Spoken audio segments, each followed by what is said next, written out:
Mesdames, Messieurs, chers amis, bonsoir. Merci d'être fidèles à ces rendez-vous des vendredis du musée. Alors, dans un agenda un peu particulier, puisque cette conférence est liée à cette grande saison Sculpture 18e qui nous unit pour le meilleur surtout, et pas pour le pire, avec le Palais des Ducs de Lorraine, Musée Lorrain à Nancy, mais aussi surtout le Musée du Louvre.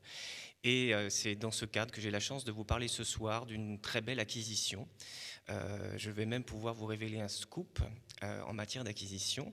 C'est que le musée de Lunéville a réussi à acquérir, grâce à la préemption de l'État, une magnifique miniature peinte par Stanislas Lesinski, représentant son grand ami, le roi de Suède Charles XII. Une miniature donc, que nous avons pu acquérir cet après-midi en vente publique donc, à l'hôtel Drouot. Donc les collections continuent de s'enrichir et d'enrichissement il en sera question dans cette conférence que je vais consacrer à sans doute le plus important des projets d'acquisition portés par le musée depuis plusieurs décennies, certainement le plus beau, le plus attachant aussi, et, j'ose le dire, le plus symbolique de la refondation finalement du musée du château de Lunéville, qui s'oriente, nous l'espérons bien, et je travaille avec les équipes du château en cette direction, vers un futur château-musée qui nous permettra de bien percevoir ce qu'était l'atmosphère de cette cour de Lorraine. Donc, le héros de cette conférence sera le miroir de toilette de la duchesse Élisabeth Charlotte, évidemment, qui nous porte les reflets de ce qu'était cette cour de Lorraine au début du XVIIIe siècle. Alors, je vais partager mon propos en 4 parties, en allant de plus en plus loin et large, surtout dans le champ des questionnements autour de cet objet, car ce n'est pas uniquement un chef-d'œuvre de bronze doré, vous allez le voir, c'est aussi un objet porteur de quantité d'informations sur les usages de la cour de Lorraine et qui porte aussi d'ailleurs une charge intime tout à fait attachante en lien directement avec sa première propriétaire. Alors pour en revenir tout d'abord à des choses très factuelles et concrètes, cet objet est une pièce fondamentale parce que c'est une pièce qui est bien documentée, ce qui est assez rare concernant les collections des ducs de Lorraine.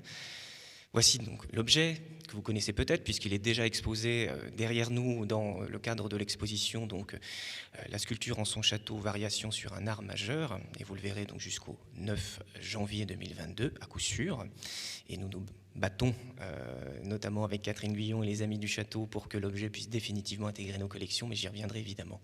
Donc vous voyez l'œuvre sous vos yeux, ce miroir de toilette qui fait à peu près 70 cm de hauteur, dont nous avons trouvé la trace, en fait, dans les comptes de l'hôtel ducal, la comptabilité du quotidien qui est riche d'enseignements pour nous les historiens, notamment les historiens des objets d'art et du mobilier. Ça paraît parfois un peu trivial, mais c'est dans cette comptabilité qu'on trouve des informations vraiment fondamentales pour bien tracer, retracer l'histoire des objets. Alors justement, dans une sorte de grande liste des prestataires, comme on dirait aujourd'hui, des fournisseurs en tout cas, qui vont donc vendre au couple ducal, formé par le duc Léopold de Lorraine et son épouse Élisabeth Charlotte d'Orléans, eh bien nous trouvons mention, donc au printemps 1718, sous la signature d'un certain Dufour, Pierre Dufour, qui était marchand joaillier à Paris, donc établi rue de la Monnaie, la mention de la fourniture d'une toilette, c'est-à-dire en fait un ensemble d'objets, nous le verrons là encore, avec nécessairement donc un miroir qui est dit garni d'or et associé à un décor d'écaille. Alors, la description, ces premiers éléments, datant de 1718, correspondent effectivement à ce miroir. Alors, c'est en fait au cours d'un voyage diplomatique et même d'agrément que ce miroir va pouvoir être acquis par la duchesse de Lorraine en l'occurrence. Nous sommes effectivement en mois de février 1718 quand la cour de Lorraine, le couple ducal, donc Léopold et son épouse Élisabeth Charlotte, quittent la Lorraine pour se rendre, sous la discrétion de l'incognito malgré tout, à Paris, afin de rencontrer celui qui tient les rênes de l'État français à l'époque, c'est le régent Philippe d'Orléans, qui est donc le grand frère d'Élisabeth Charlotte d'Orléans. Tous les deux sont les enfants de monsieur Philippe d'Orléans, Philippe Ier, frère unique de Louis XIV, et de l'inénarrable princesse Palatine, la fameuse madame si truculente. Donc c'est un voyage de retrouvailles familiales. Madame Palatine va être très heureuse de revoir sa fille à cette occasion. Léopold va parler de politique avec son beau-frère, le régent, et puis Élisabeth Charlotte, sans doute, après quelques obligations familiales et mondaines, va pouvoir voilà, se faire présenter ou peut-être fréquenter elle-même les boutiques de certains marchands. Elle a les bonnes références parce qu'elle a été formée au beau par ses parents et notamment par son père, donc monsieur, qui connaît les bons fournisseurs. Et donc ce n'est pas étonnant si on voit dans cette longue liste des achats réalisés à Paris au tout début de l'année 1718 apparaître les noms donc, de ce fameux Dufour, marchand joaillier qui va vendre la toilette dont faisait partie le miroir, mais aussi des orfèvres du roi comme Vendive par exemple, ou des fabricants qui excellaient dans la réalisation des instruments scientifiques, sans doute plutôt destinés à Léopold. Donc, on suppose bien que ce miroir est arrivé donc, ici à Lunéville en 1718. Et j'ai eu la chance de pouvoir conforter ces sources documentaires grâce à un inventaire des collections de la Maison de Lorraine, qui est une sorte de Graal pour le chercheur travaillant donc sur l'histoire du XVIIIe siècle dans notre région. Un inventaire découvert par Isabelle Briand, qui est professeure d'histoire moderne à l'Université de Lorraine. Elle l'a découvert dans des fonds toscans, à Florence précisément. Et elle a eu la grande générosité de me le confier pour que je puisse en faire le dépouillement. Et effectivement, dans l'un des premiers chapitres, sous le numéro 139, on voit donc cette description. Donc vous voyez la reproduction de l'archive à l'image, qui nous parle d'un grand miroir de toilette garni d'un cadre de bronze doré en relief et d'un couronnement des armes de leurs Altesses royales. Ce document, qui est établi en 1732, précisément au mois d'avril 1732, vient donc confirmer la présence, et nous en sommes sûrs ici au château de Lunéville, de ce miroir. Alors on en est sûr parce que le chapitre auquel renvoie donc ce numéro de liste, en fait, 139, est le chapitre des objets laissés à la garde du concierge du château de Lunéville, qui s'appelait Bertrand. Donc c'est vraiment une indication précieuse et rare qui atteste encore un peu plus l'origine, on dirait même le pédigré de cet objet comme étant bien utilisé et présent au château de Lunéville en 1732. D'ailleurs, pour la grande histoire de la Maison de Lorraine, cet inventaire de 1732 a fait date, parce qu'il est la conséquence immédiate d'une volonté émise par le duc légitime, François III de Lorraine. Pour mémoire, je vous rappelle que Léopold, son père, est mort en 1729. François III a régné quelque temps sur la Lorraine, de fin 1729 au printemps 1731. Il est parti ensuite faire une grande tournée de presque 1 an de formation au travers des cours de l'Europe du Nord. Et au mois d'avril 1732, il est de retour, non pas à Lunéville, mais là où son destin l'amènera définitivement, c'est-à-dire à la cour de Vienne, à la cour impériale, où il va épouser Marie-Thérèse de Habsbourg. Et présent à la cour impériale, François III sent bien que son destin va plutôt rester donc en Autriche, et il demande à ses officiers présents à Lunéville de faire l'inventaire de l'ensemble de ses collections. Et c'est donc ce document fondamental qui a été découvert par Isabelle Briand. Alors c'est vraiment un document qui a fait date à son époque, parce que quand on a appris dans les corridors et les antichambres du château de Lunéville au printemps 1732 que le duc François III demandait à ce qu'on fasse l'inventaire de ses collections, eh bien, ça a résonné assez douloureusement aux oreilles des courtisans, parce que c'était le premier signe ostensible de l'abandon futur, en fait, de la Lorraine par son souverain légitime. Alors l'inventaire de 1732, donc je vous ai lu ce passage. Alors il peut paraître court, mais il faut savoir que pour des inventaires de cette époque, c'est déjà assez précieux et assez utile. Alors il faut aller du côté de Versailles avec l'administration du garde-meuble pour avoir des inventaires plus précis et même un journal qui détaille précisément quelles sont les commandes avec plusieurs paragraphes consacrés à chacun des objets. Pour la Lorraine, c'est vraiment déjà un document précis et utile. Donc il ne décrit pas le revers de l'objet, que je vous présente à l'image, qui est fait donc de bois, mais un bois peint à l'imitation de l'écaille de tortue, une écaille qu'on imagine teintée en rouge, comme on le trouvait souvent d'ailleurs dans le mobilier ou toutes sortes de petits coffrets et autres boîtes qu'on pouvait donc réaliser avec ce type de marqueterie. Alors remarquez aussi à gauche de l'image le joli détail des 2 cœurs qui sont gravés dans les petites charnières qui maintiennent cet élément mobile qui est placé au revers de ce miroir qu'on appelle le valet, qui permet en fait tout simplement d'assurer la stabilité de l'objet quand on le pose sur une table. Car vous l'avez compris, ce n'est pas un miroir qui est destiné à intégrer un décor mural, à être fixé au mur, mais c'est bien un miroir à poser, un miroir donc destiné à être posé sur la table devant laquelle on s'asseyait pour faire sa toilette. Alors si on continue la lecture de l'objet, qui forcément est notre première source d'information, on remarque sur la traverse basse, sur la droite ici, une médaille en bronze doré, la même matière d'ailleurs que celle utilisée pour le cadre, où l'on remarque le profil de la duchesse Elisabeth Charlotte, avec évidemment une inscription latine donc au sommet. Et puis à la base, sous son épaule coupée, c'est plus difficile à lire pour vous, mais je l'ai retranscrite. En fait, on lit la signature de Rutiers, donc qui est Joseph Charles Rutiers, qui était un des graveurs en fait des médailles de Louis XIV, et qui va réaliser, outre donc la version en bronze doré, peut-être même la version de prototype d'une médaille, dont vous voyez un tirage en argent sur la gauche, dont l'avers, visible ici sur la reproduction, nous montre le même profil donc d'Elisabeth Charlotte, quand le revers, lui, présente le profil de son frère aîné, Philippe II d'Orléans, donc le régent à l'époque, puisque nous sommes bien, comme le confirme la signature de Rutiers, en 1718.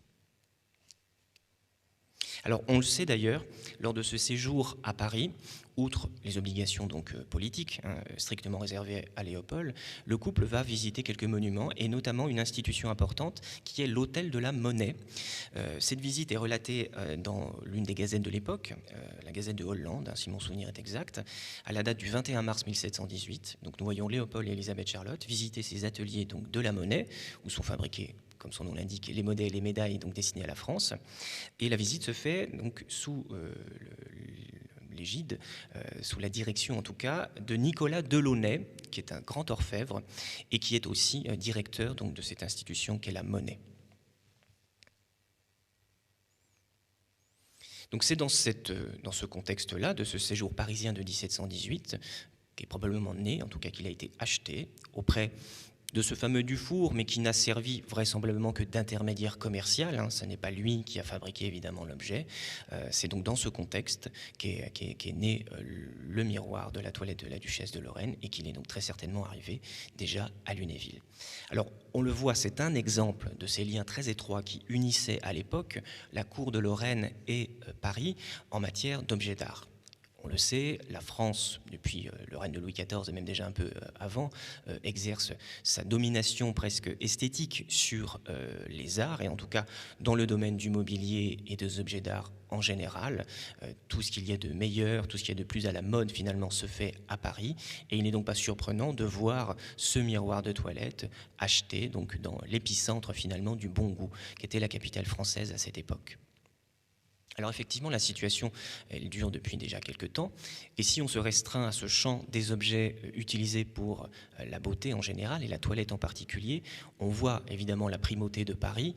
C'est le cas avec cet exemple, avec cette toilette, donc cet ensemble de toilettes, ou services de toilette, qui, vous le voyez, réunit donc de nombreux objets, plus d'une dizaine.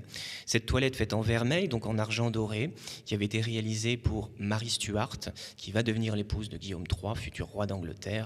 Donc une toilette qui a été réalisée vers 1670-1671, donc à Paris, qui est aujourd'hui donc en collection privée anglaise à Chatsworth House, dans les collections du duc de Devonshire. Donc vous remarquez les éléments qui constituent une toilette, et on peut penser que le miroir à cadre de bronze doré appartenait lui aussi à cet ensemble et était donc complété par, comme on le voit à l'image, le bassin que vous voyez ici, donc sur la droite de l'image.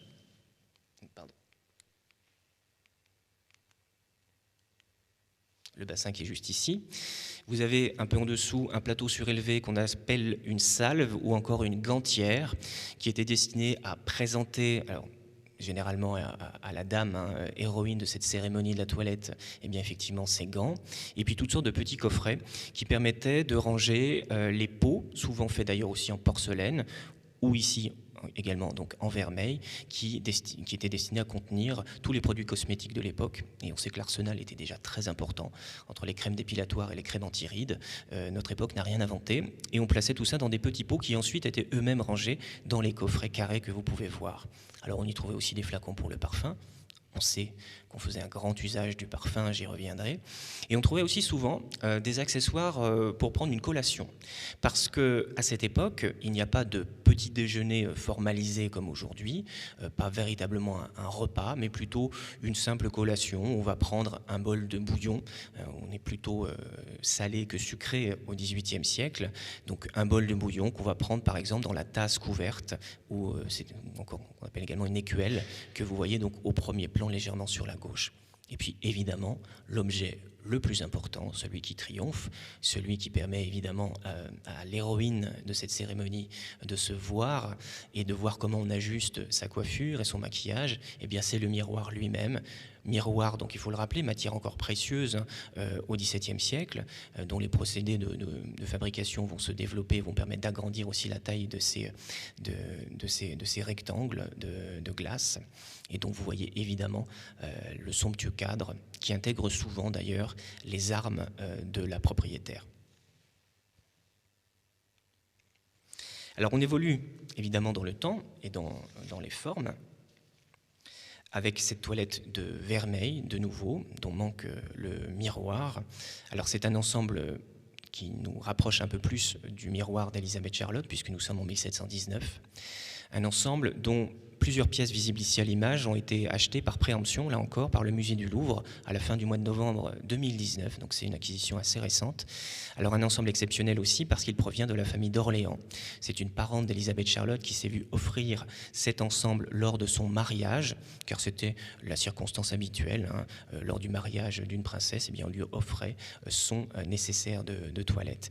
Alors cette princesse ici, c'est l'une des filles du régent, Charlotte Aglaé d'Orléans, donc une nièce de notre duchesse Elisabeth Charlotte, Charlotte Aglaé d'Orléans qui va devenir par mariage duchesse de Modène. Donc c'est l'occasion du cadeau de cet ensemble. Alors effectivement, il était de tradition d'offrir, on l'a vu précédemment, donc aux princesses une toilette de vermeil. Alors on connaît par des descriptions celle qui avait été offerte à Elisabeth Charlotte lorsqu'elle a épousé le duc Léopold de Lorraine en 1698. C'est un cadeau qui a été fait par son oncle, le roi de France Louis XIV, un travail qui avait été confié à un grand orfèvre dont on a parlé pour l'Hôtel de la Monnaie, c'est Nicolas Delaunay. Donc en octobre 1698, les gazettes se font l'écho de ce présent, donc de cet ensemble de toilettes absolument somptueux, en argent doré, donc en vermeil, dont on nous dit qu'il était décoré de figures, et qu'il était accompagné aussi des attributs de l'amour et du mariage. Vous voyez le lien vraiment avec le contexte du cadeau. Et puis couronné par les armes d'alliance du futur couple, donc les armes de madame et de monsieur, le tout couronné par cette nouvelle couronne fermée. Vous savez que la couronne fermée était une création de Léopold. Ses prédécesseurs à la tête des États de Lorraine n'avaient jamais eu ce symbole-là. La couronne était ouverte jusqu'à l'arrivée de Léopold au pouvoir en 1698. Et c'est donc ce symbole aussi qui va distinguer donc cette toilette d'argent dont malheureusement nous n'avons plus trace. On verra d'ailleurs dans quelles circonstances elle a pu disparaître. Alors des détails de la toilette, toujours de la duchesse de Modène, donc de la nièce d'Elisabeth Charlotte, réalisée par un orfèvre parisien donc, qui s'appelait Nicolas Beignet. Oui, vous avez son nom effectivement orthographié ici. Alors, ce coffret de forme rectangulaire, c'est ce qu'on appelle dans les inventaires des carrés ou carrés de toilettes qui fonctionnent souvent par paires. Et c'est dans ce type de grand coffret qu'on rangeait les pots à onguents, les pots à fard, mais aussi les brosses, les peignes et les petits flacons réservés aux parfums. Alors on le reverra, souvent chez les antiquaires, on vous propose ce genre de coffre sous le nom de boîte à perruques. En réalité, c'est vraiment une appellation qui est une appellation marchande et qui date du 19e siècle seulement. Alors, je crois que ce coffret a échappé à la préemption du Louvre, si mes informations sont exactes, mais on en a au moins de bonnes. Il a été proposé à la vente également en novembre 2019. Alors, on y voit le répertoire de cette époque, hein, ce style Régence. Remarquez notamment le détail des petits mascarons, donc des petits visages, hein, qui ornent notamment la face principale, enfin chacun des côtés.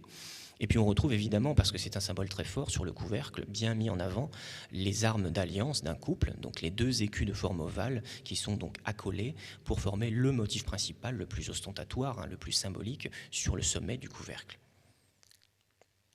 Voici donc le couvercle ouvert, avec au centre de l'image les armes. Alors elles sont inversées, hein, puisqu'on voit le coffret de dos finalement, pas du tout comme la personne en train de faire sa toilette le verrait. Et vous voyez évidemment la couronne, hein, qui surmonte le tout et qui donne vraiment à ces objets une dimension politique. Et on va voir, pour notre cas, l'importance justement que prend cette dimension politique de ces nécessaires de toilette. Alors le vermeil, je vous le disais, était le plus utilisé. Mais on a aussi, et à partir du début du XVIIIe siècle, on a varié finalement les matières, les techniques mises en œuvre pour ce type d'objet, ce type d'ensemble. On voit ici le revers.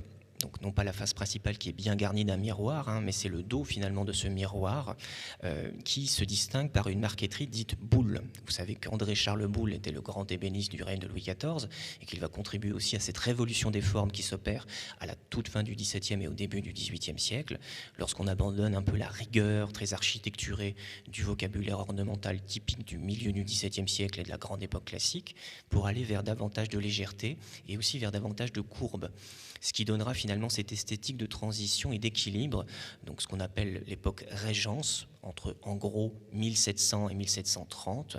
Alors vous voyez toujours hein, dans les appellations la différence entre le style Régence, qui en fait est bien plus long, commence avant et se finit après l'époque politique de la Régence, hein, qui coïncide avec la période où Philippe d'Orléans a vraiment exercé le pouvoir au nom du jeune Louis XV, c'est-à-dire entre 1715 et sa majorité, donc du jeune Louis XV en 1722. Alors, on trouve ici justement, dans ce miroir de toilette, sur le revers, ce vocable de la Régence. Remarquez déjà, contrairement aux exemples précédents, je vous remets à l'image ici ces toilettes des années 1670, vous voyez que le miroir est strictement rectangulaire, on a encore des formes assez sévères presque. Ici, vous remarquez que le miroir est chantourné, donc les courbes prennent possession vraiment des contours, et vous voyez surtout le répertoire de l'arabesque. Ces compositions ornementales totalement imaginaires, avec quelques petits personnages qui se baladent dans un univers onirique. D'ailleurs, on appelait joliment à cette époque, en matière de peinture, l'arabesque comme le rêve de la peinture. Et on voit que cette technique de dessin, de composition, va être en fait développée à la fois sur des compositions peintes pour des plafonds, par exemple, mais aussi sur du mobilier, grâce à la technique virtuose de cette marqueterie Boulle, qui fait ressortir le métal doré, ici plutôt du laiton, sur un fond d'ébène ou d'écailles de tortue, comme c'est le cas ici.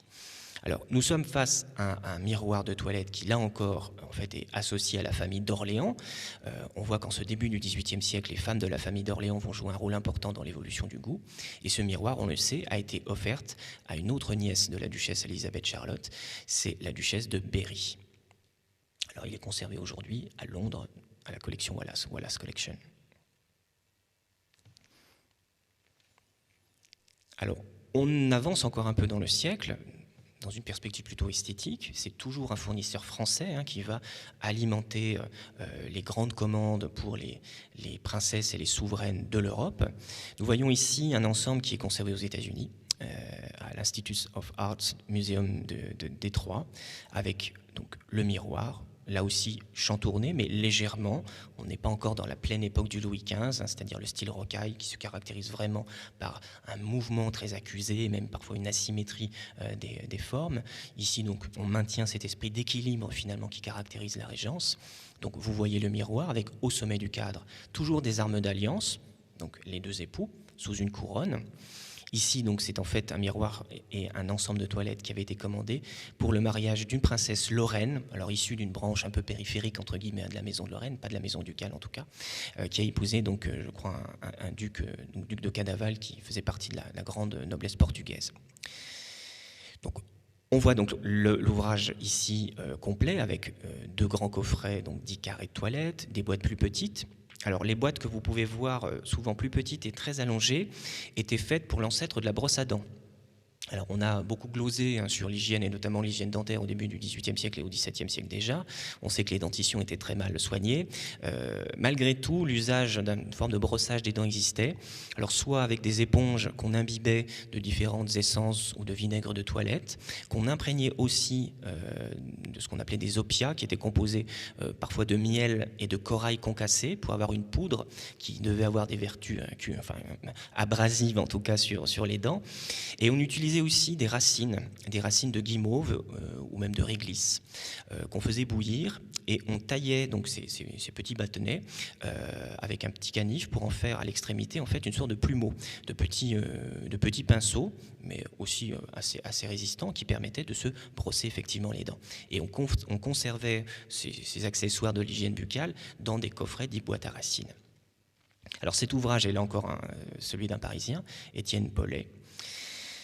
Alors, en parlant de nécessaires de toilettes, même si le XVIIIe siècle va vraiment diversifier les matières et les techniques mises en œuvre, on a déjà vu de la marqueterie, on voit l'orfèvrerie, il faut savoir quand même qu'il y a une hiérarchie des matières. et que normalement, quand on est une princesse, et a fortiori une princesse souveraine comme l'est la duchesse Elisabeth Charlotte, l'usage voudrait qu'on utilise plutôt une toilette en argent, voire en argent doré, c'est-à-dire en vermeil.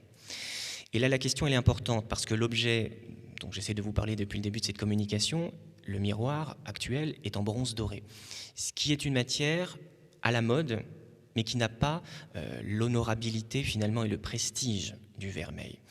Alors je suis parti à la recherche effectivement sur les traces de ce qu'est devenu la toilette de vermeil, celle qui avait été offerte au mariage en 1698 par Louis XIV.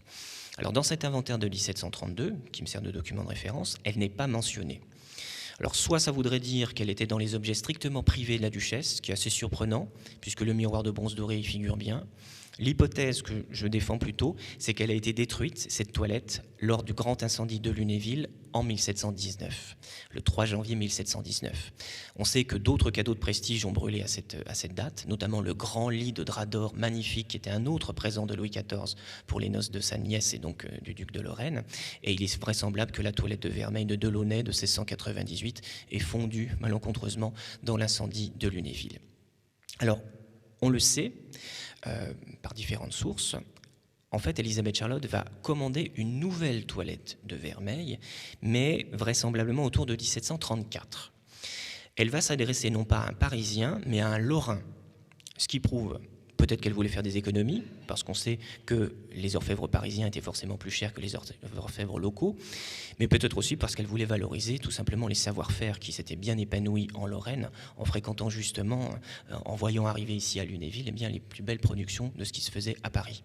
Et on sait vers 1734, Elisabeth Charlotte a commandé donc à François Mougenot, qui est issu d'une grande famille d'orfèvres établie à Nancy, et qui a reçu en 1724 le titre d'orfèvre ordinaire de l'hôtel ducal. Donc c'est en gros le premier des orfèvres qui doit être convoqué, si j'ose dire, pour réaliser les commandes de la famille de Lorraine. Donc François Mougenot va réaliser une toilette en argent qui était composée un peu comme celle que vous voyez à l'image, avec un miroir, des paires de boîtes, des paires de gantières, aussi une petite écuelle pour prendre toujours ce bol de bouillon donc, au matin. Et cet ensemble d'argent, alors c'est assez curieux, mais il va être envoyé à Strasbourg pour y être recouvert d'or.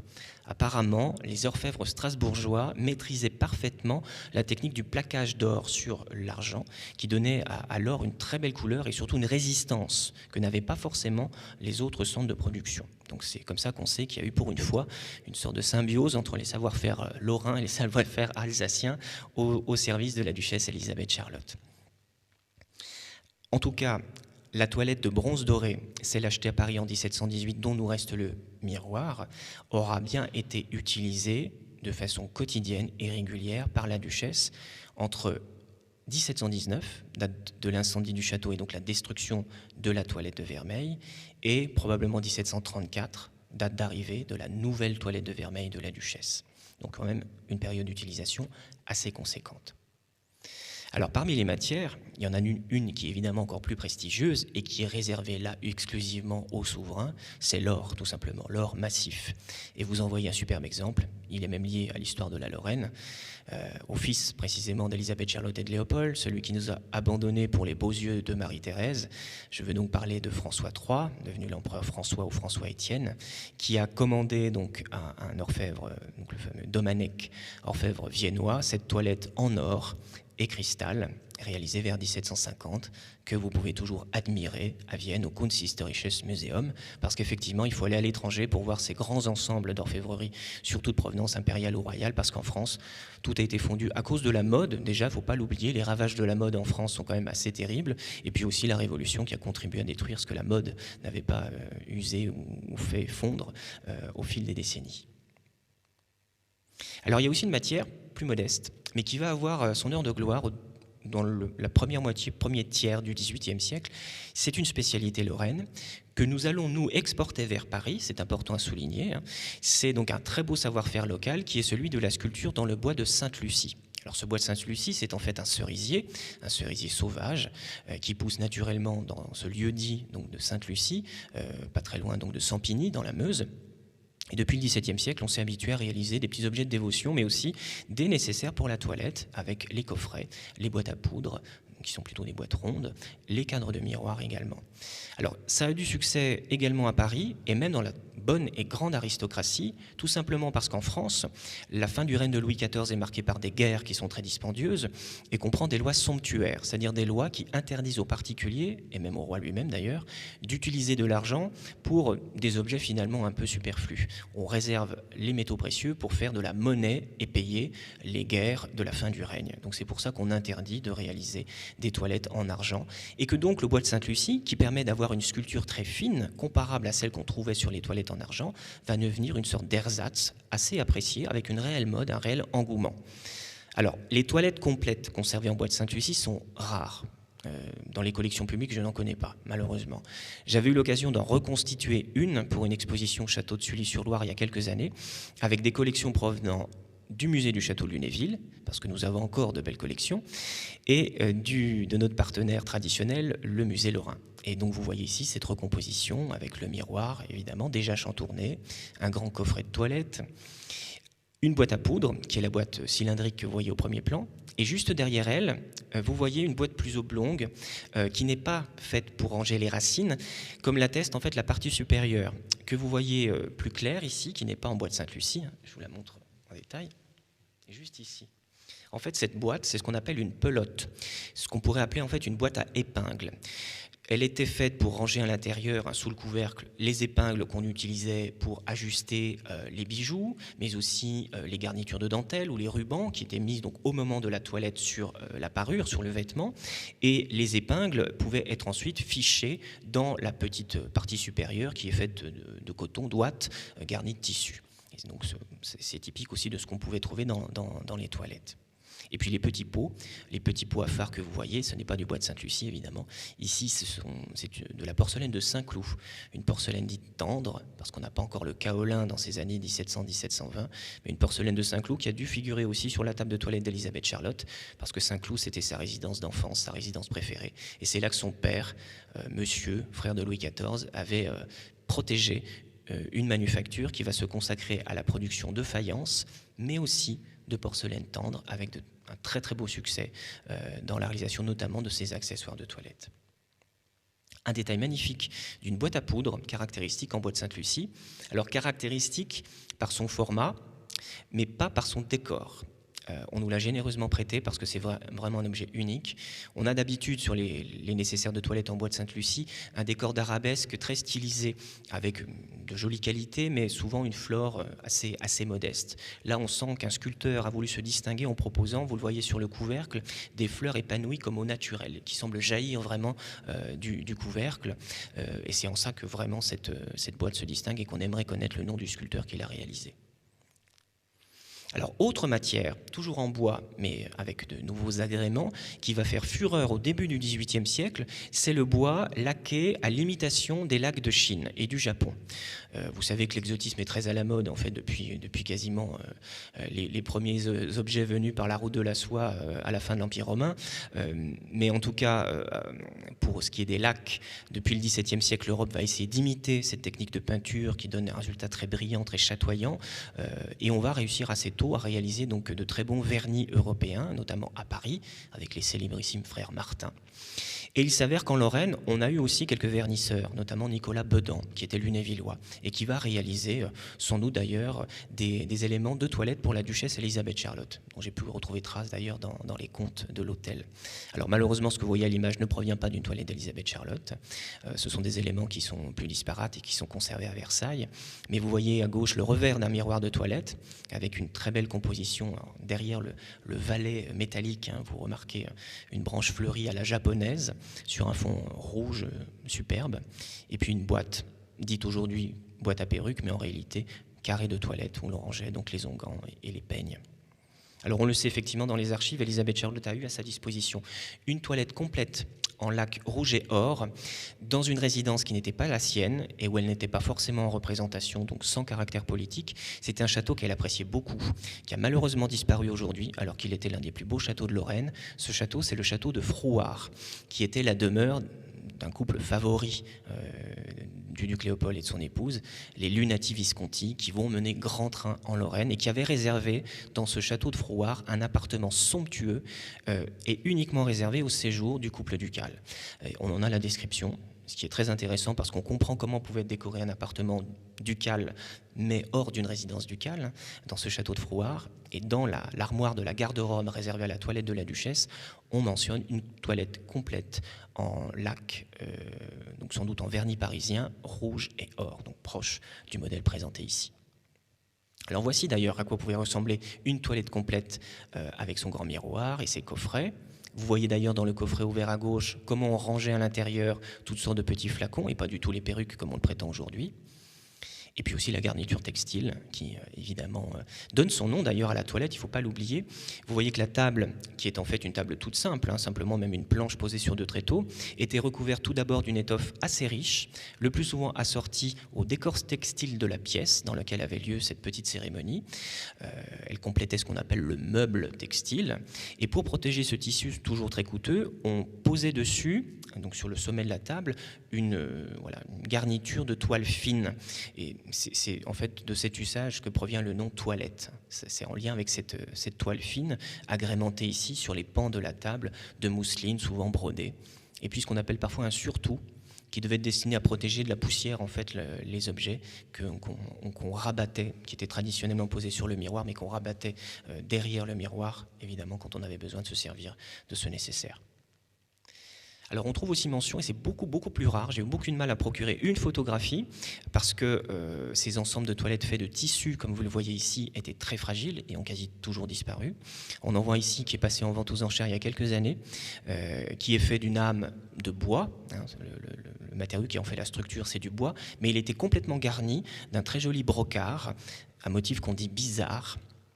C'est en fait typique des étoffes façonnées au début du XVIIIe siècle et inspirées d'ailleurs des étoffes venues de Chine et du Japon. Donc on voit aussi du fil d'or, ici il est un peu altéré. Alors je vous ai mis cet exemple parce qu'en fait Léopold a utilisé un ensemble de toilettes qui était garni d'étoffes. Alors il avait aussi une toilette d'argent qui se distinguait de celle de son épouse uniquement par la présence d'un plat à barbe. C'est ça qui désigne évidemment la toilette de ces messieurs. Mais il avait aussi, pour un usage plus courant, 2 toilettes qui étaient toutes les 2 faites d'un brocart de couleur rouge cramoisi, brodé sur brodé de fil d'or. Et tout ça malheureusement a disparu. Alors dans les objets qui vont agrémenter et compléter la toilette, il y a tout d'abord un objet, un coffret nécessaire au rangement. Il faut évidemment, lorsqu'on n'utilise plus le nécessaire de toilette, on range tous les objets dans ce type de coffret. Vous en voyez un magnifique exemple que j'ai choisi en marqueterie Boulle, donc vraiment une toilette, un coffre de toilette de prestige posé sur son pied. Vous voyez 2 cariatides magnifiques en bronze doré. C'est l'un des plus beaux exemples connus dans la production d'André Charles Boulle, qui est conservé au fameux château de Blenheim Palace, dans les collections du duc de Marlborough.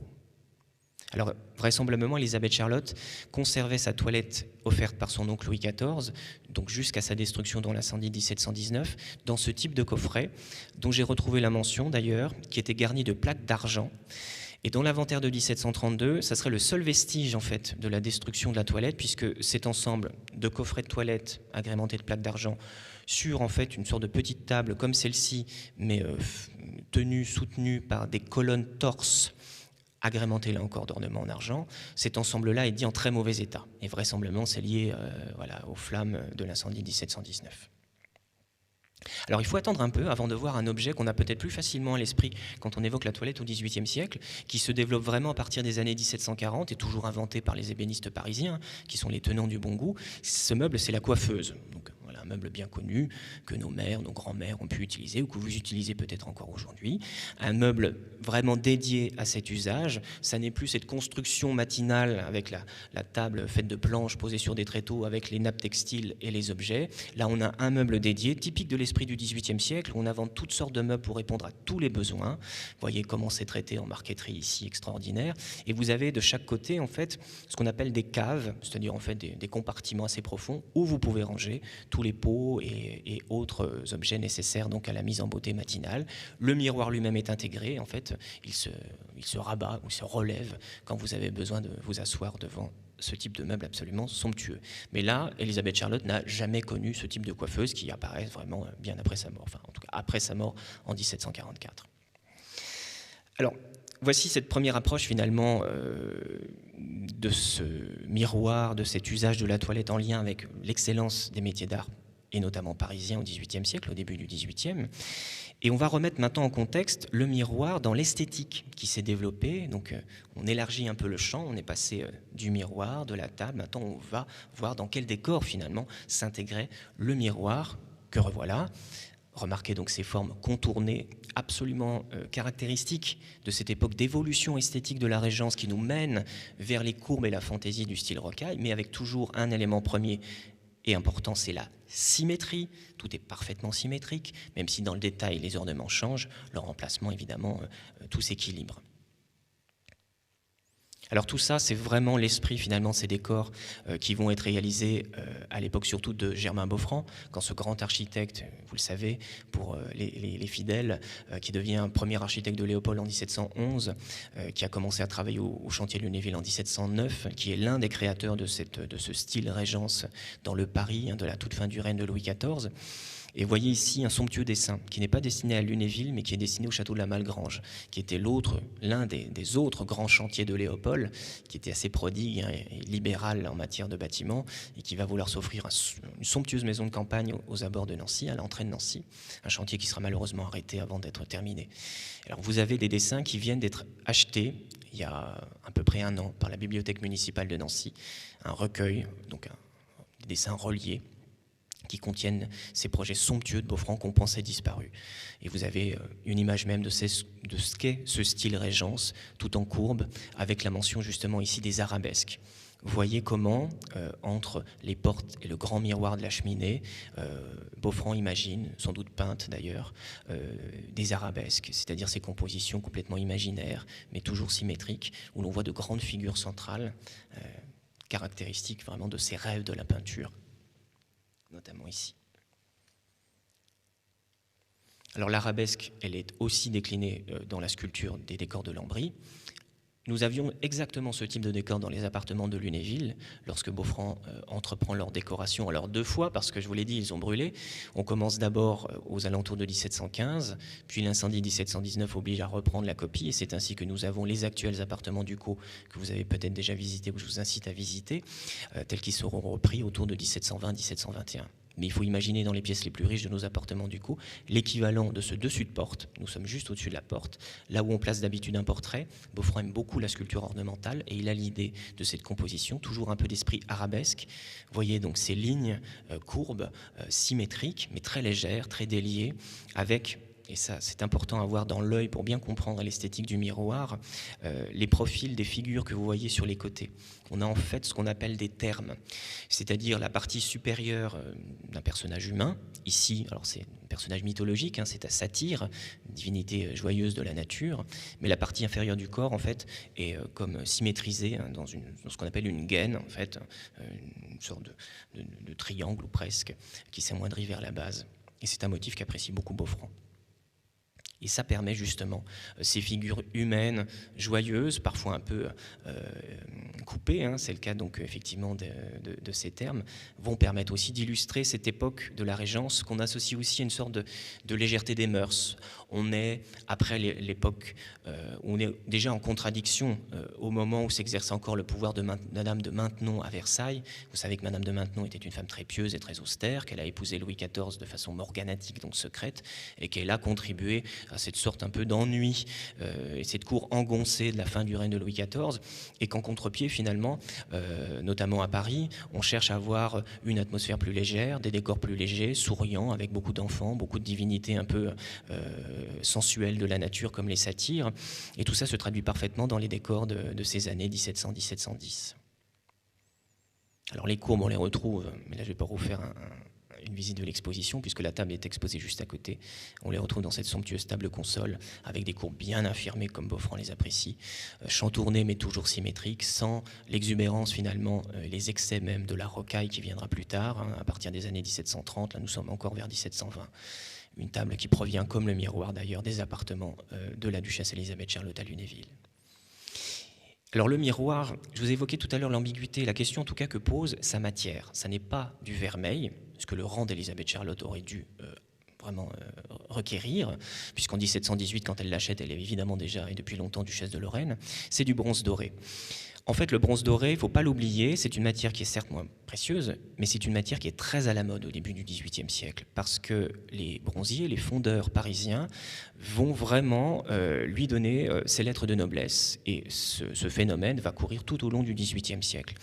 Donc dès le début du XVIIIe siècle, on a de très jolis objets et accessoires du décor en bronze doré. Je vous montre ici, là encore, c'est un objet exposé à côté, qui provient lui aussi des appartements du château de Lunéville. Cette figure d'allégorie de rivière, de naïade allongée sur la tête d'un chenet. Il faut imaginer donc dans le foyer de la cheminée, la barre métallique que vous voyez derrière, en fait, était destinée à poser les bûches, et on avait en décor au devant. Donc ici, c'est un élément d'une paire, hein, puisque c'est double. On a effectivement une sorte de petite sculpture assez délicieuse et assez fine dans son rendu, qui montre la dextérité des bronziers. Alors justement, le bronzier, je vous le disais, on voit comment il a saisi le sens du détail pour orner donc le cadre du miroir d'Elisabeth Charlotte.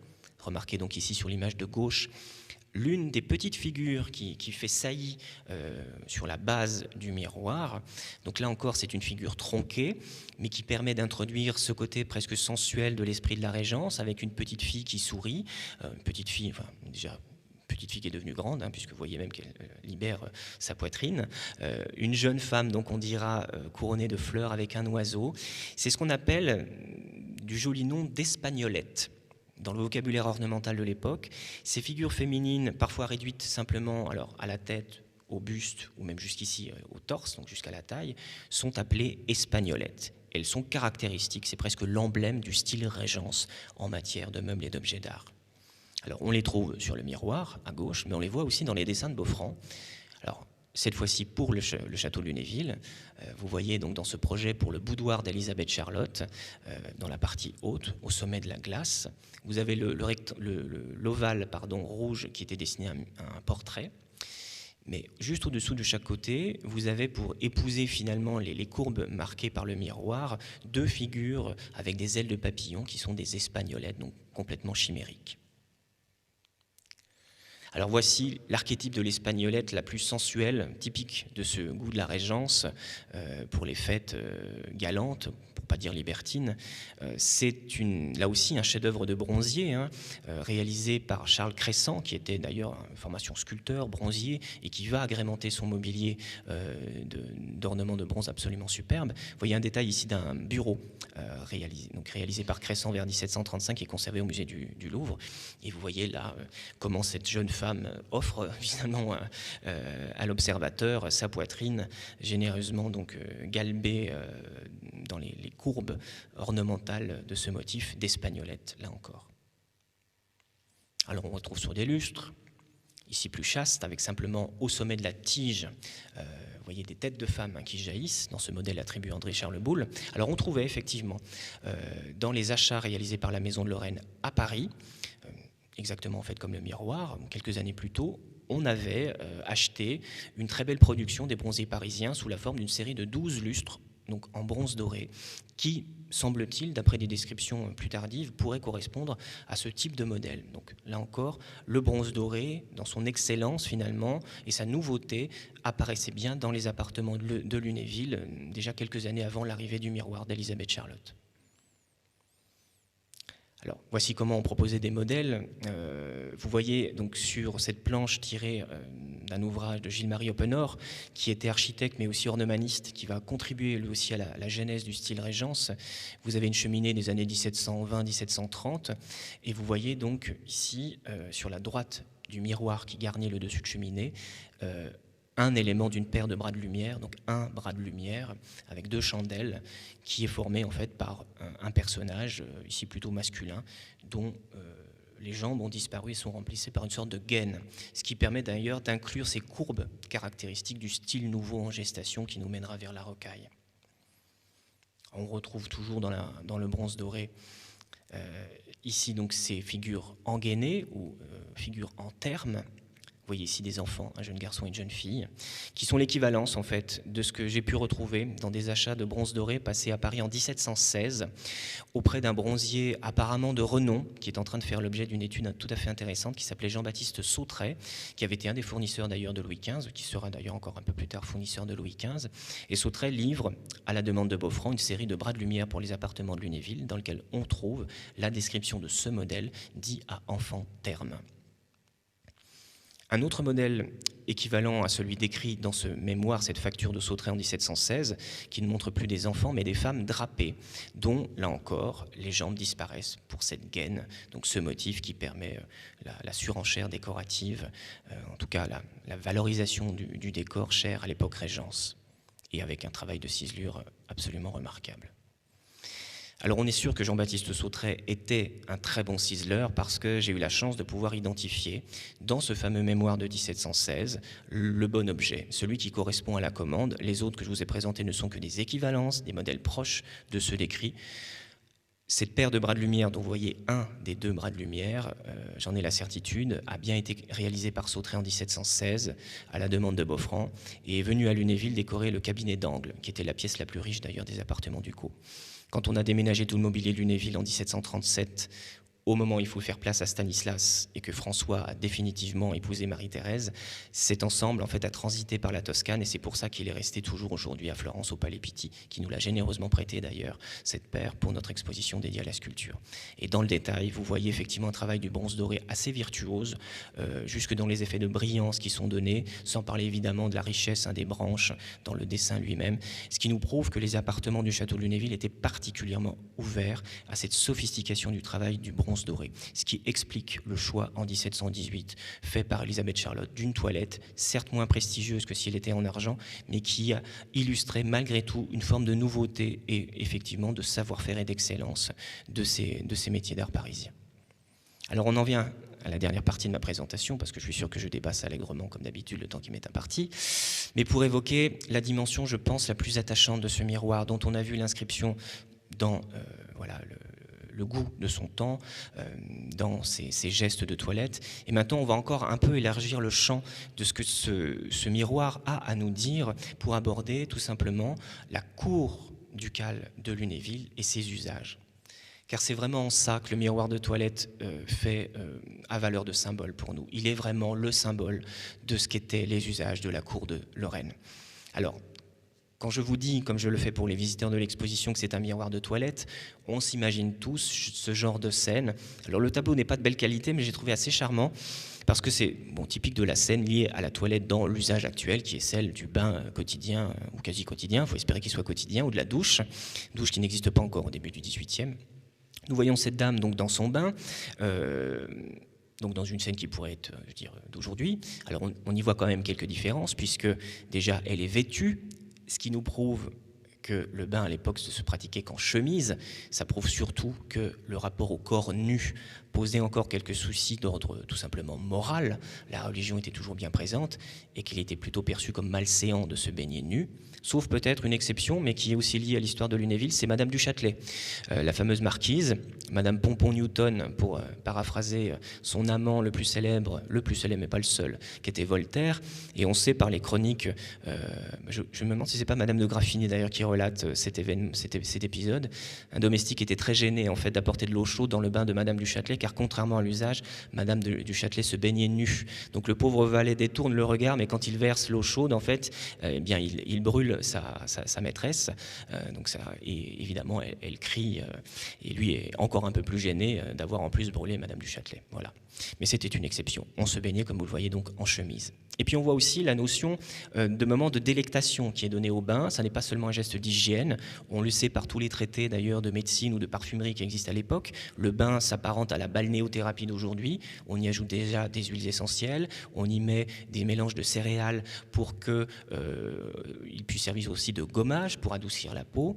Et c'est aussi un moment de détente où, vous le voyez, cette dame est en train de prendre ce qui a l'air d'être sans doute une tasse de chocolat. Donc vraiment un moment fait pour, pas forcément la propreté du corps, mais en tout cas l'apaisement de l'esprit et oui, effectivement, un grand moment de loisir. Donc en fait, le miroir de toilette, vous l'aurez compris, après cette digression, n'est pas lié à cette toilette en particulier. Car au XVIIIe siècle, il faut bien séparer deux toilettes. Il y a la toilette liée aux ablutions, à la propreté du corps, qui se fait en privé, mais en privé comme on l'est au XVIIIe siècle dans la société aristocratique, c'est-à-dire que vous êtes toujours accompagné d'une femme de chambre ou d'un valet, mais en tout cas, vous n'avez pas de public. Car ce qui distingue la toilette au XVIIIe siècle, c'est surtout son second temps. Une fois que le corps a été lavé, parce que l'eau rentre un peu dans les usages après une période quand même d'oubli depuis la fin du Moyen-Âge jusqu'en gros à la fin du XVIIe siècle, où on a peur. C'est pas par saleté, évidemment, qu'on renonce à l'eau, c'est qu'on a simplement peur que l'eau chaude, en dilatant les pores de la peau, ne vienne à faire rentrer les miasmes qui propagent les maladies. Vous connaissez, comme moi, le niveau très balbutiant de la médecine de l'époque. On pouvait mourir d'un simple rhume, donc mieux valait éviter, à l'issue d'un bain, d'attraper une maladie et donc d'en mourir. Donc on ne pratiquait qu'une toilette sèche, à base de frottement avec des linges imbibés d'esprit de vin, c'est-à-dire d'alcool. Et le bain était vraiment réduit au maximum. Mais à la fin du XVIIe, début XVIIIe, on retrouve finalement cet usage de l'eau pour nettoyer le corps. Et dans une toilette vraiment d'hygiène, à proprement parler, qui se fait loin des regards. Alors elle se fait d'ailleurs, oubliez, pour la localiser, parce que c'est aussi en ça que le miroir est intéressant, il nous permet de mieux comprendre et d'appréhender, j'allais dire, la matérialité même de ce château de Lunéville. Vous le verrez, on sait exactement où il était utilisé. Et c'est en ça que ce miroir fait partie, c'est presque la première pierre de refondation de ce château-musée. Alors si on parle de château-musée, il faut bien en lire tous les espaces. Vous avez ici un plan du rez-de-chaussée, enfin plutôt du rez-de-jardin, des sous-sols, du sous-bassement de cette aile ducale qui existe toujours, donc et qui s'étire côté jardin, au moment où Boffrand est chargé de la reconstruire en 1719. Et vous voyez en fait, j'ai mis dans la légende l'emplacement de deux appartements des bains successifs, là où se pratiquait ce genre de scène, j'y reviens. Alors j'y reviens parce que la baignoire que vous voyez ici, qui est en métal, est peinte à la façon du marbre. Et on sait que c'est exactement le traitement qui avait été réservé aux deux baignoires que Léopold et Elisabeth Charlotte pouvaient utiliser dans ces deux appartements des bains successifs. Voici l'image de ce qui subsiste le plus lisible aujourd'hui dans les soubassements du château. C'est le cabinet ou pièce des cuves. Et c'est dans les deux petites niches que vous voyez au fond qu'étaient placées les baignoires, donc en étain peint à la façon du marbre, que pouvaient utiliser en même temps Léopold et Elisabeth Charlotte, pour un moment strictement d'intimité. En réalité, le miroir de bronze doré, pendant cette période où la toilette en argent a disparu, a été utilisé non pas dans l'intimité de ces lieux liés aux ablutions, mais réellement dans des pièces de cour, dans les appartements officiels, pas très loin ici, de là où nous trouvons, pas très loin de la chapelle, à la tête même de l'appartement de la duchesse Elisabeth Charlotte. Dans cette première antichambre, et il faut le souligner, les palais lorrains de l'époque se distinguent, ce n'est pas l'usage en France. La première antichambre en Lorraine, elle est dédiée justement à cette seconde partie de la toilette, à ce second temps, qui est une sorte de toilette mondaine, où en fait, la mise en beauté qui se réduit surtout à la coiffure, au maquillage et à l'ajout des bijoux et des dernières garnitures du vêtement, ce moment est considéré effectivement comme un moment de représentation publique. Parce que nous sommes dans une société de cour, Lunéville est l'épicentre d'un pouvoir politique, et que ces moments, nous allons le voir, sont des moments tout à fait importants dans la vie quotidienne d'un pouvoir qui ne se conçoit qu'en représentation. Ça peut nous choquer aujourd'hui, évidemment. Personne n'aurait l'idée de se coiffer dans sa salle de bain en invitant des spectateurs.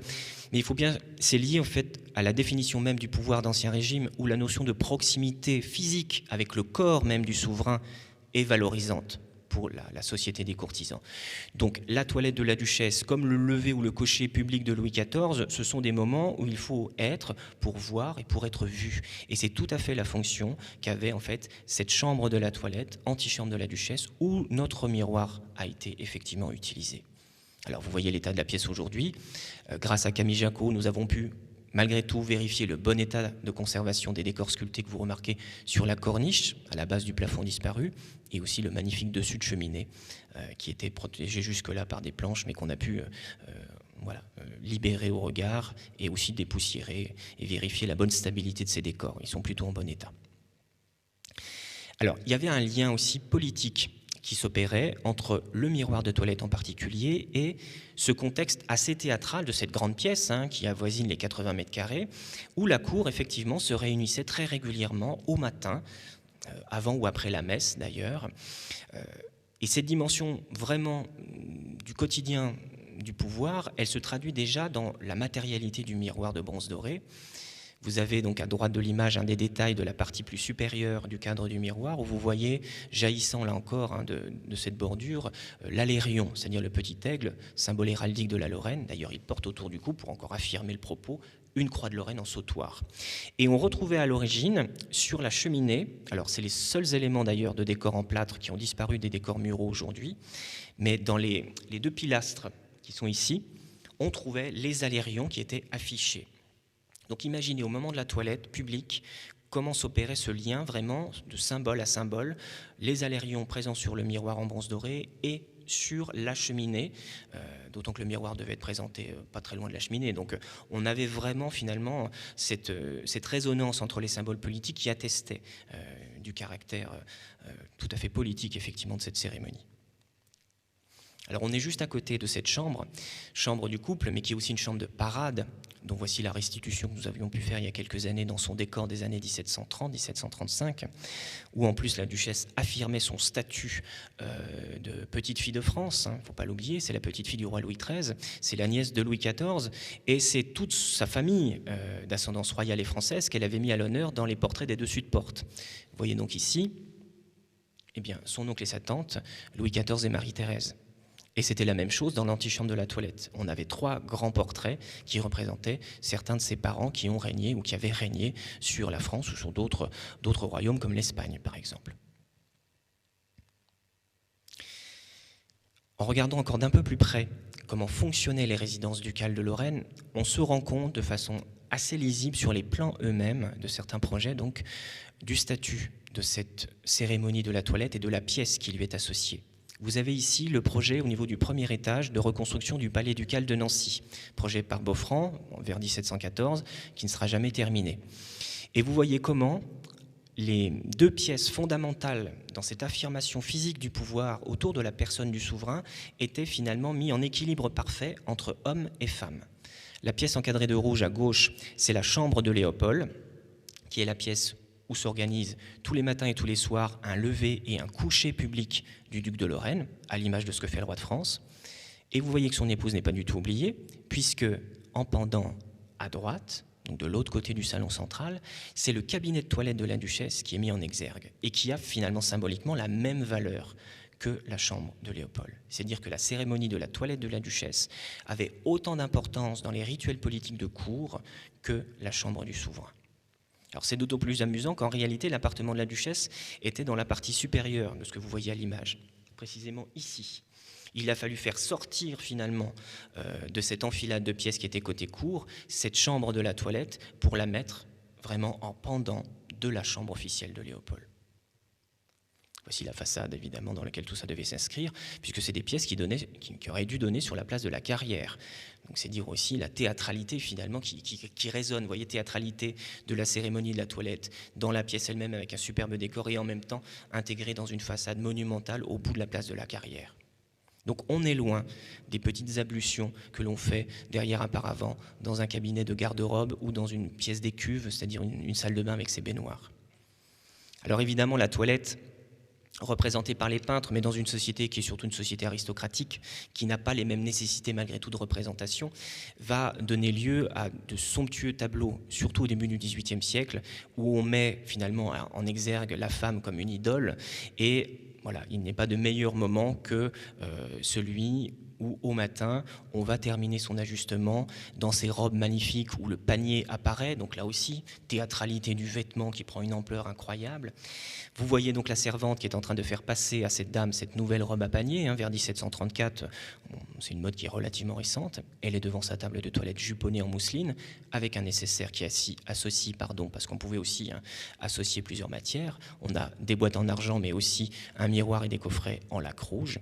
Et puis, elle a un adorateur, finalement, qui admire l'un des bracelets qu'on va bientôt lui enfiler. Donc, on est aussi dans ce moment de sociabilité où l'on peut recevoir des amis, quelques proches, Alors ici, j'ai une mauvaise photo, malheureusement, mais c'est une scène absolument délicieuse de Nicolas Lancret, qui est l'un des grands maîtres des tableaux, notamment de fêtes galantes au début du XVIIIe siècle. Et la galanterie, elle est bien présente ici, avec un ton un peu ironique, puisque cette jeune dame est en train d'offrir une tasse de thé à un abbé de cour, dont la priorité n'est pas évidemment de lire la Bible ou les Écritures saintes, parce que on a l'impression qu'il a le regard sur le décolleté, évidemment, qu'offre la jeune fille généreusement en même temps que la tasse de thé.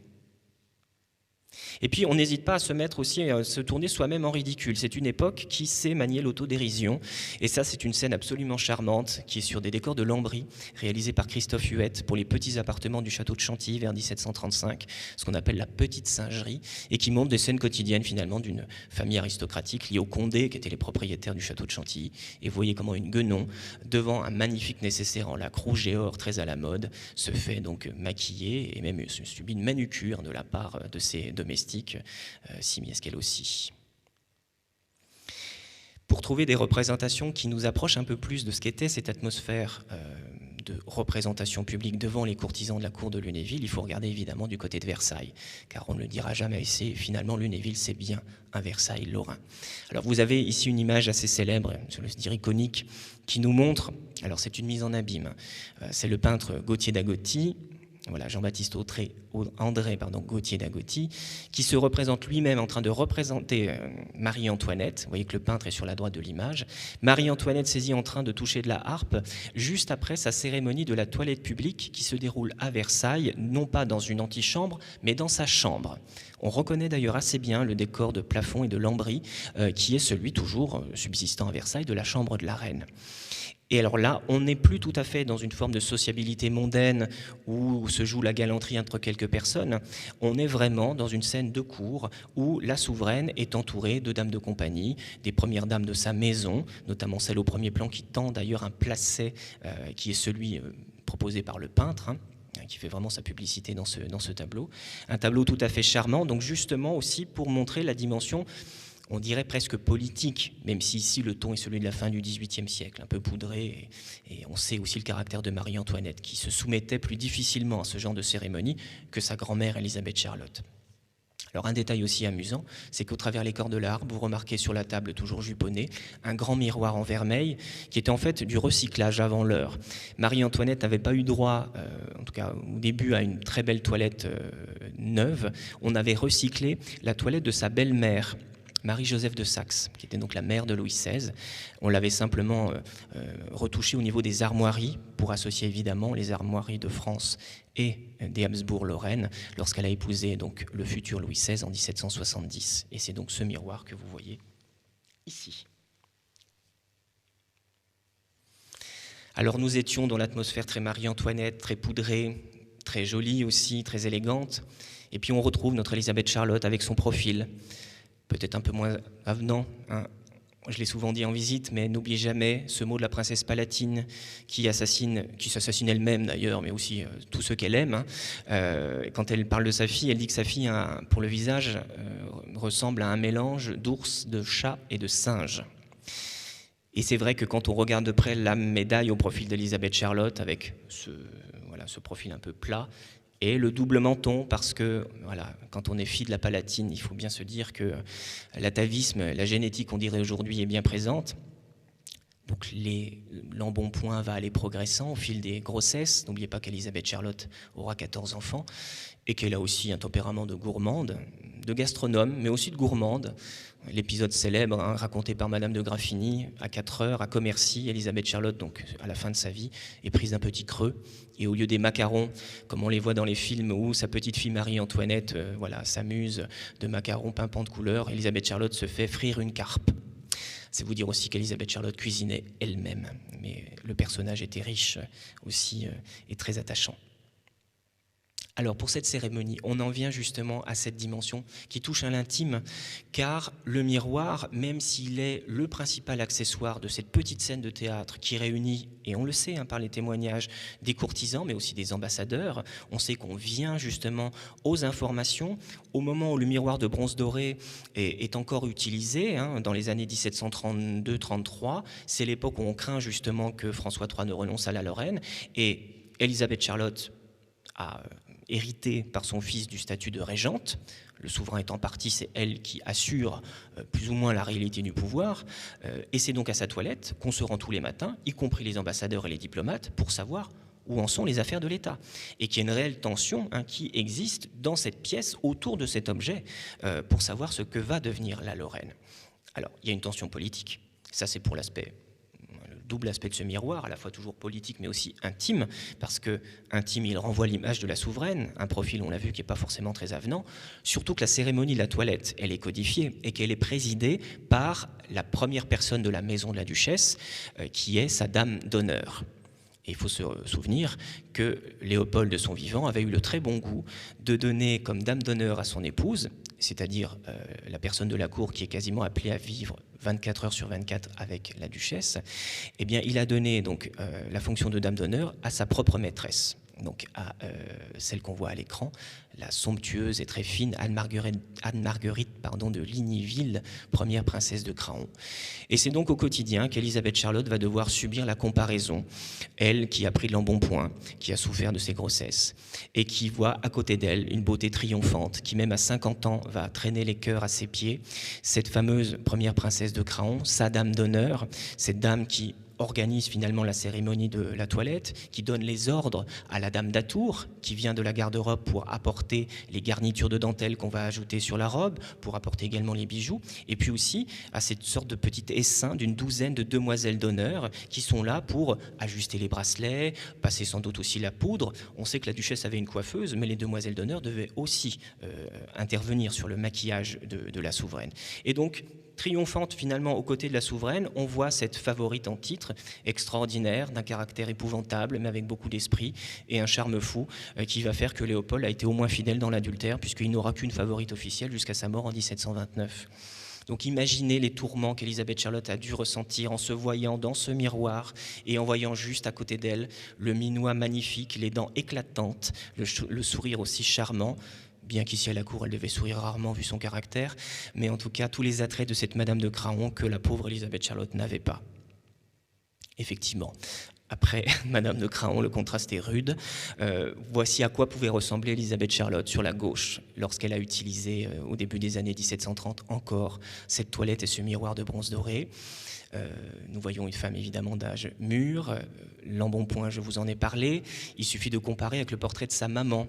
Et vous voyez comment d'ailleurs Élisabeth Charlotte assume finalement son physique et va jusqu'à se mettre sur les traces iconographiques de sa mère, puisque tous les portraits officiels de la duchesse de Lorraine, de la fin de son règne, des années 1730 jusqu'à sa mort en 1944, vont décliner le portrait officiel de sa mère, donc de la princesse palatine. Ce tableau que vous voyez ici à droite, magnifique composition imaginée par Hyacinthe Rigaud en 1713, et qui va avoir l'heure de plaire à la Palatine, qui est pourtant très sévère, aussi avec les artistes qui peuvent la représenter, et c'est un des portraits qu'elle va préférer.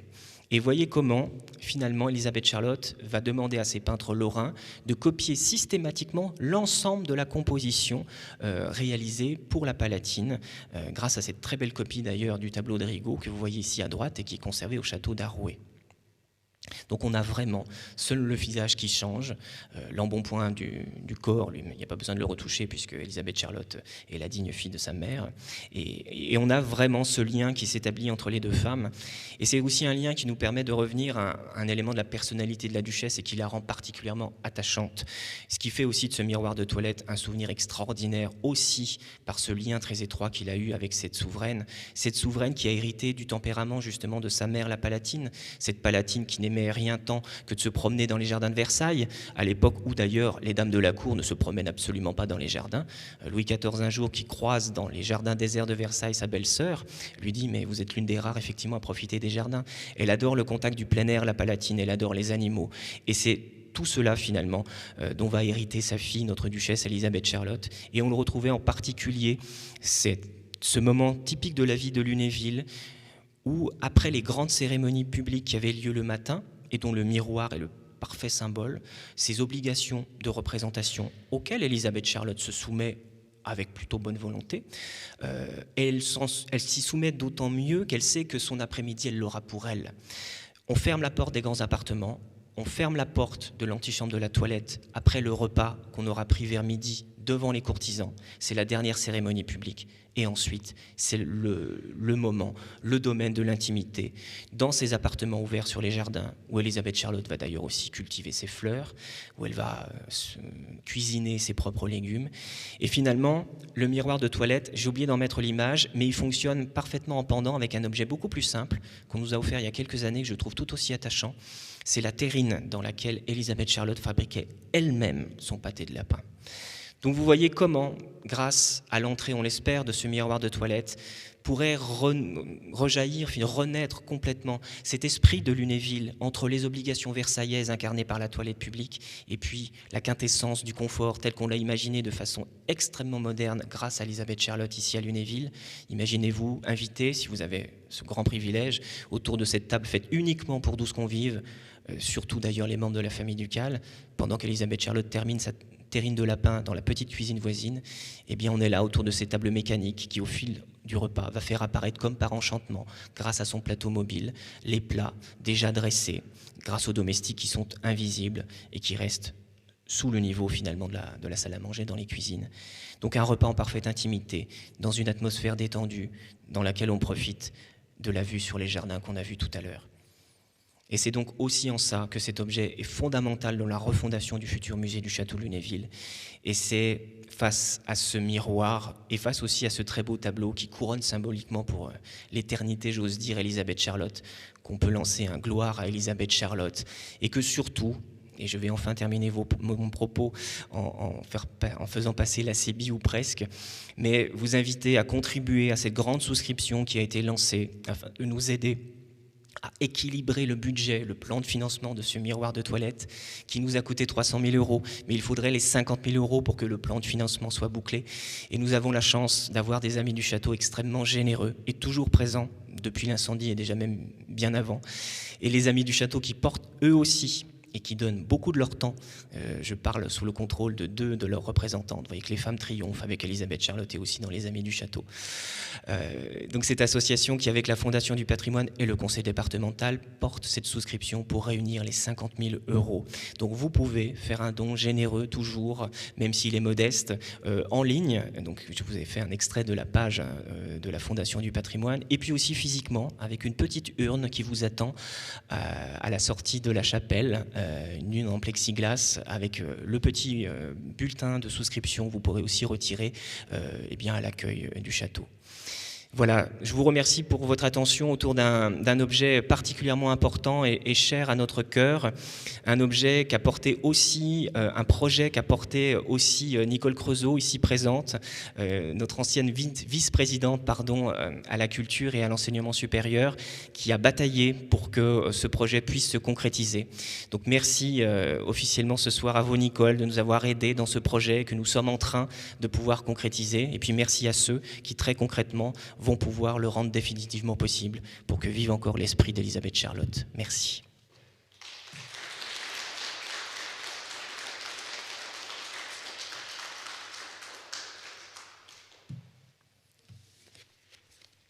Alors je n'ose pas vous infliger comme d'habitude la séance de questions, mais vous savez très bien que si vous avez des questions, j'essaierai d'y répondre et avec grand plaisir.